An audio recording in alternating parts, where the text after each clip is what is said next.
बहुत पुराने समय की बात है। एक बड़े घने जंगल में सभी पशु और पक्षी मिलजुल के रहा करते थे। सभी एक दूसरे के सुख दुख में साथ दिया करते थे। उसी जंगल में एक कौवा भी रहता था जिसका नाम नत्थू था। वह बाकी पक्षियों जैसा ही था, पर उसमें कुछ ऐसा था जो आने वाले समय में उस जंगल के सभी पक्षियों की जान बचाने वाला था। तो बात कुछ ऐसी थी कि एक अफवाह उस जंगल में आग की तरह फैल रही थी कि उस जंगल में एक राक्षस आया है जो पास के गुफा में रहता है और वह रोज पक्षियों को मारकर खा जाया करता है, जिससे ये दहशत पूरे जंगल में आग की तरह फैल गई और कई जंगल छोड़ के जाने लगे। ये अफवाह सुनकर नत्थू और उसका दोस्त कल्लू दोनों ने सच्चाई का पता लगाने का फैसला किया। उन्होंने सभी पक्षियों की पंचायत बुलाई ताकि इस अफवाह का पता लगाया जा सके। अगले दिन सभी कल्लू के घर के पास जमा हुए। सभी ने अपनी अपनी बात बताई। जग्गू तोता बोला, सुना है वहाँ के सभी पक्षियों को खा जाता है। फिर बुल्ली चिड़िया बोली, इस दहशत के कारण हम यहाँ रहना नहीं चाहते। हम सभी को यहाँ से चले जाना चाहिए। तो उसकी बहन बोल पड़ी, हमें अब ये जंगल छोड़ देना चाहिए। अगर हमें अपनी जिंदगी प्यारी है, मैं और बुल्ली दीदी ने तो फैसला कर लिया है कि कल हम यहाँ से निकल जाएंगे। तब जग्गू बोल पड़ा, हाँ बहन, सही कह रही हो। दिल नहीं करता कि हम अपना प्यारा जंगल और घर छोड़कर जाएं और कहीं और जाकर फिर से जिंदगी की शुरुआत करना कितना मुश्किल है। हमने अपना बचपन यहाँ बिताया है, जाने किसकी नजर लग गई। हमें अपना घर छोड़कर जाना पड़ रहा है।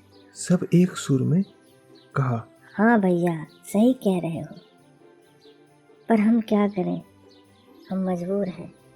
फिर जग्गू बोला, और तो और भाई, हम में इतना दम भी नहीं है कि हम उस राक्षस से लड़ सकें।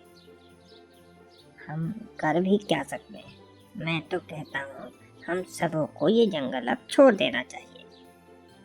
सबों की बात सुनकर नत्थू ने पूछा, आप लोग मुझे ये बताइए, क्या आपने उस राक्षस को देखा है? तब बुल्ली बोल पड़ी, अरे बेटा नत्थू, हम अगर उसे देखते तो क्या तुम्हारे सामने जिंदा बैठे होते? तब नत्थू बोला, आप सब लोग मुझे 2 दिन की मोहलत दीजिए। मैं सच्चाई का पता लगाता हूँ और कोई उपाय ढूंढता हूँ ताकि हमें अपना जंगल छोड़ के ना जाना पड़े। कुछ देर सभी खामोश रहे। फिर जग्गू तोता बोल पड़ा, ठीक है नत्थू भाई, पर सिर्फ 2 दिन, उसके बाद हम ये जंगल छोड़ देंगे। फिर सभी के घर जाने के बाद नत्थू और कल्लू सच्चाई का पता लगाने के लिए उस गुफा की तरफ चल पड़ा। सावधानी बरतते हुए उस गुफा पर नजर रखने लगा। थोड़ी देर ही हुआ था कि वह राक्षस चिड़िया का शिकार करके उस गुफा की तरफ बढ़ रहा था। ये देख कल्लू डर गया। फिर नत्थू ने उसे समझाया। फिर उन दोनों ने फैसला किया कि हम अपना जंगल नहीं छोड़ेंगे, बल्कि इसका रास्ता निकालेंगे। उनके पास 2 दिन का वक्त था। उन 2 दिनों में उन्हें सब कुछ करना था। उन दोनों ने अपने बचपन के दोस्त जीकू बाज से मदद लेने का फैसला किया और उनके घर की तरफ चल पड़ा। वह ऊंचे पहाड़ों में रहता था।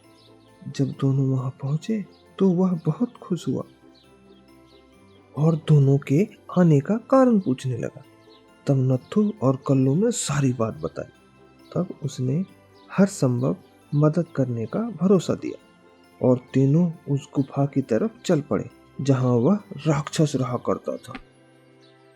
उस गुफा के ऊपर बैठ जीकू बाज ने तरकीब सोचा और कल्लू को उस राक्षस के आने की जानकारी के लिए नजर रखने को भेज दिया। इधर नत्थू और जीकू बाज दोनों एक बड़े पत्थर को उस राक्षस के ऊपर गिरा देने की योजना करने लगे। कुछ ही देर बाद कल्लू हाँफता हुआ पहुंचा और वो कहने लगा, वह राक्षस इधर ही आ रहा है। और उसके हाथ में एक बड़ा सा कांटों वाली गदा है। अब हम क्या करें? तब नत्थू ने उसे शांत रहने को कहा और तीनों उसके गुफा तक पहुंचने का इंतजार करने लगे। तो जब वह पहुंचा तब तीनों ने दम लगा के बड़े से पत्थर को धकेलना शुरू किया, पर वह पत्थर हिला भी नहीं। तब चीकू बाज ने अपने पंजों से पूरी ताकत झोंक दी। वह पत्थर लुढ़कता हुआ नीचे बैठे राक्षस पर गिर पड़ा और जब तक वह संभलता तब तक उसकी मौत हो गई। इधर जब यह खबर पूरे जंगल में सभी पक्षियों को मिली तो वह तीनों की तारीफ और शुक्रिया अदा करने लगे। जग्गू ने कहा, आप तीनों के कारण ही अब हम अपने जंगल में आजादी से रह सकेंगे। बुल्ली बोली, हाँ बेटा, अब हमें पुरखों के जंगल को छोड़ के नहीं जाना पड़ेगा। तो इस तरह सभी अपने जंगल में फिर से खुशी खुशी रहने लगे। दोस्तों, अगर मेरी कहानी आपको अच्छी लगती है तो चैनल को लाइक और सब्सक्राइब करना ना भूलें और साथ में बेल आइकन दबाएं ताकि हम जो भी स्टोरी आपके लिए लाएं उसकी जानकारी आपको मिलती रहे। हमें प्यार और आशीर्वाद के लिए धन्यवाद। तो दोबारा मिलते हैं एक और नई प्रेरणादायक कहानी के साथ।